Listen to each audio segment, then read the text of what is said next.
Yo, what's going on, guys? And today I'm back. We're talking about the NBA contracts extensions, mainly rookie deals. There are some other moves. First off on here, I'm using my dynamic mic that's through the XLR instead of, the usual blue snowball. Tell me if you guys like this audio style better than my usual condenser mic. This is with dynamic mic. Leave that down below, but that's not even what I want to hear. I want to hear in the comment section down below, what do you guys think of the extensions that were signed? And with those being, I think I have my whole list right here. Handy dandy laptop is right there. And I might be getting a new one because I love those new MacBooks they just dropped. But look, Grayson Allen, Landry Jammett, Robert Williams, Wendell Carter, Kevin Huerter, Mikhail Bridges, Jaren Jackson Jr., Michael Porter Jr., Shai Gilgeous-Alexander, Trae Young, Luka Doncic are all players who, were rookie contracts, were eligible for extensions, and they got them. And we'll talk about every single one. I want to hear which one did you guys think was the best. I really think Jaren Jackson, the Grizzlies got him at a bargain of a price, and it's not an overpay. And then you go over to the veteran extensions that now includes a player like Malcolm Brogdon. And Malcolm Brogdon, I think, for a while we were wondering, is Malcolm Brogdon going to be traded because of said rumors with Ben Simmons and his deal going up? And Malcolm Brogdon, his numbers are up since Milwaukee, and he's had good moments, very good moments. And I have nothing wrong with him, but there's sometimes it just seems like in the media people have dogged Malcolm Brogdon. I do not follow the Indiana Pacers closely enough, so if you're an Indiana Pacers fan and you want to explain why the media has dogged our guy, please explain, because I'm very confused why a good player like Malcolm Brogdon is being dogged. I think he's just the perfect championship point guard to be your fourth player, okay? Maybe your third, but I think he's a championship type point guard, okay? And I think he could be in a few years have a career similar to Kyle Lowry. Why am I even talking about this like this? But let's go through, talk about every big signing that happened, and let's talk about it. So the first one, and then we'll talk at the end of the video about the players that did not get signed, and I think that'll be a whole video entirely that I also will talk, but I still will put 5 to 6 minutes probably into talking that. So, small little housekeeping news, Avery Bradley back to the Lakers, ironically enough.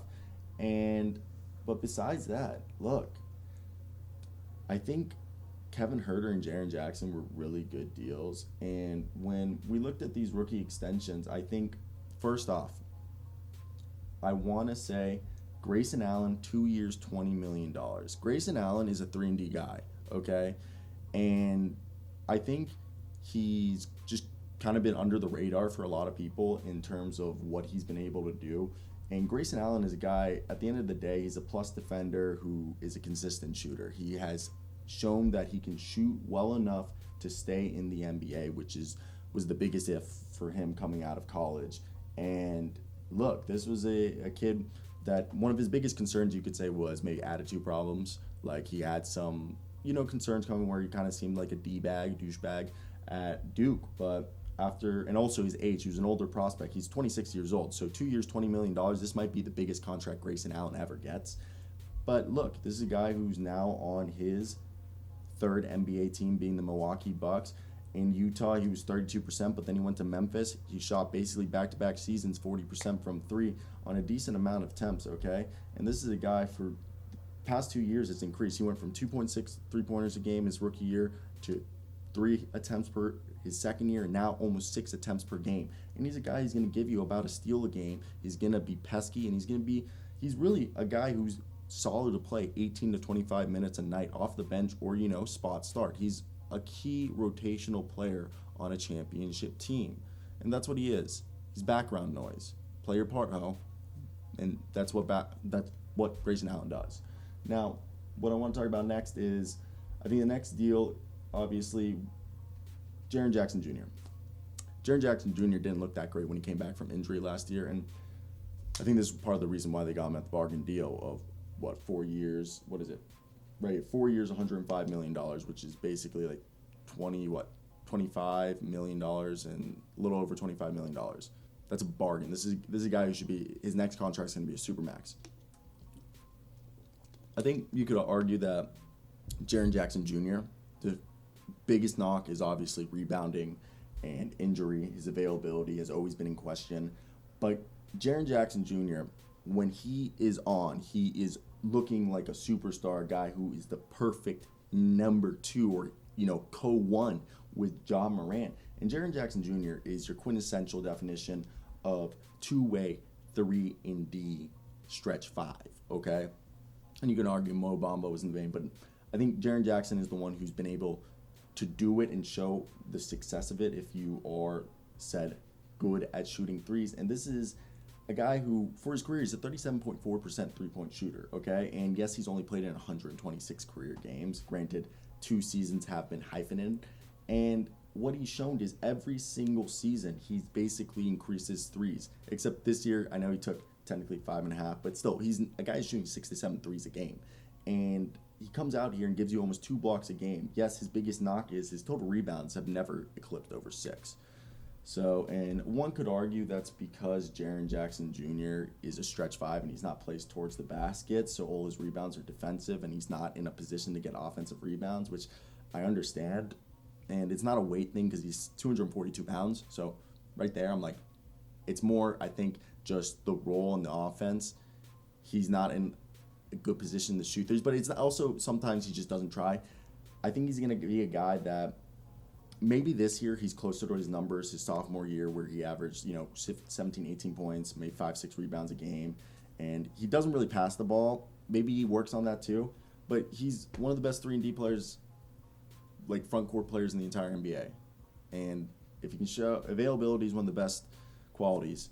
So if you can show it, then, they're fine. But besides that, I think the next guy we can talk about is Mikhail Bridges. He's got the deal DeAndre Ayton did in 4 years, $90 million. Mikhail Bridges can play shooting guard, small forward, and power forward. He's the ultimate wing player. He's arguably one of the best perimeter players in the league. And for a guy who has a funky shot, like a clunky shot, he slowly got better and better at shooting threes.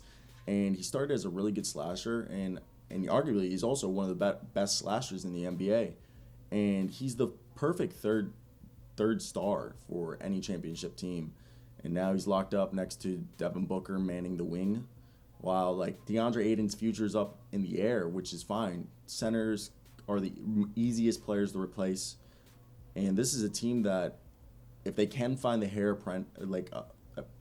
person to replace Chris Paul in 4 years down the road, where it can be seamless, and they have Devin Booker and Mikhail Bridges be the 1 and the 2, maybe Stick Smith and the rest of the guys they have all develop, like they have Landry Jammett, and everyone develops, and this team all takes the jumps correctly. And Cameron Johnson and Stick Smith are the front court, where Cameron Johnson's the power forward, Stick Smith's the center, Devin Booker's the shooting guard, Mikhail Bridges the small forward, and the point guard is by committee. Maybe it's Cameron Payne and a rookie and another veteran. It can all change. I think I like that. Kevin Huerter, 4 years, $65 million. A guy who's slowly getting better at defense and one of the premier 3-point shooters in the league. And shooting pays. He's great. This team's dope. And look, they got him in a steal. They're going to have to pay Cam Reddish soon. And I think they're also going to get a steal on Cam Reddish.